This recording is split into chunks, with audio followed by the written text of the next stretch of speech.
Magandang gabi, Philippine Air Force, para sa lagayatayan ng panahon ngayong araw ng Lunes, 02 June 2025.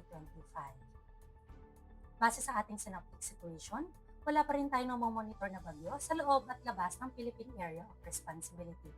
Bagamat meron tayong southwest monsoon o hanging habagat na nakakaapekto sa bahagi ng Luzon. At dahil dito ang Zambales at Bataan ay makakaranas ng monsoon rain, samantalang ang Metro Manila, Ilocos Region, CAR, rest of Central Luzon, at Batanes ay makakaranas ng maulap na kalangitan na may kalat-kalat na pag-ulan, pagkulog at pagkidlat. Samantalang ang nalalabing bahagi ng Luzon, Visayas at Mindanao ay makakaranas naman ng bahagyang maulap hanggang sa maulap na kalangitan na may pulo-pulong pag-ulan, pagkulog at pagkidlat. At para sa ating general area forecast para bukas, ang Kawayan, Philippine Rice, Legazpi ay makakaranas ng bahagyang maulap hanggang sa maulap na kalangitan na may pulo-pulong pag-ulan, pagkulog at pagkidlat. Samantalang ang nalalabing bahagi naman ng Luzon ay makakaranas ng maulap na kalangitan na may kalat-kalat na pag-ulan, pagkulog at pagkidlat.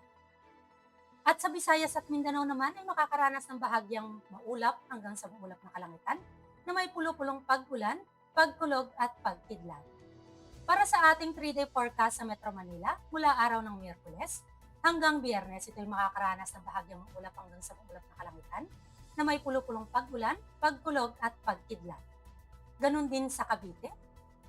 Samantalang sa Angeles naman sa araw ng Miyerkules, ito ay makakaranas ng maulap na kalangitan na may kalat-kalat na pag-ulan, pagkulog at pagkidlat.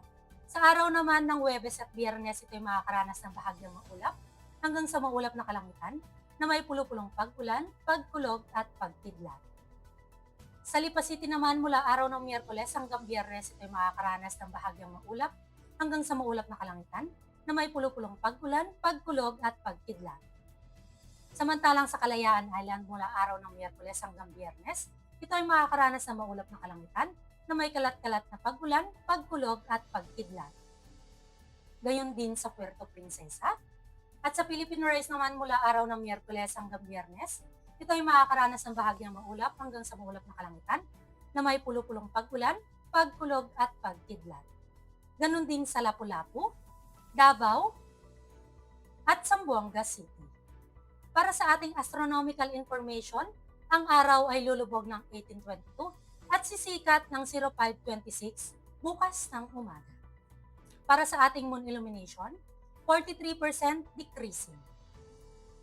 Para manatiling updated sa lagayatayan ng panahon, i-follow lamang ang Air Force Weather Center sa aming official social media accounts. Sa ngalan ng aming commanding officer na si Colonel Alvin John Cugador, Philippine Air Force, ako po si Second Lieutenant Ana Quinje Espana, Weather Officer ng Air Force Weather Center. Muli, magandang gabi, Philippine Air Force.